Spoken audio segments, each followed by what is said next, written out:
Ce 7 mars 2009, les trois accusés et la victime s'alcoolisent dans un squat de Dieppe.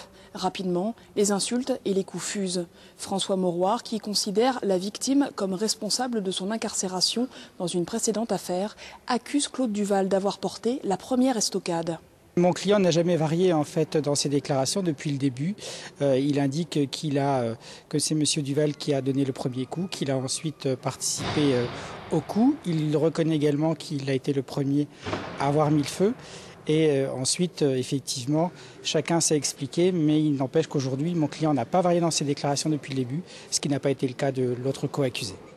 Pour l'avocat de Claude Duval, Mauroir charge son co-accusé. Celui qui a un contentieux avec la victime, c'est pas Duval, c'est Mauroir.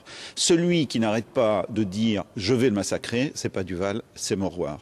Et Duval a toujours dit que les coups ont été portés par Mauroir, et Duval a toujours dit qu'il n'avait jamais donné de coup de couteau. D'après le médecin légiste, les coups ont été portés par plusieurs personnes. Surtout, d'après l'expert, la victime n'était pas morte au moment où son corps a été incendié. Je pense que vous ne pouvez pas faire le deuil si vous n'arrivez pas à la vérité ou à une forme de vérité. Et là, on en est loin, puisqu'on s'aperçoit que ces gens qui étaient désociabilisés sans toit, TOIT ni loi, sont aussi sans foi ni loi. Un fait qui n'aggrave pas la peine encourue.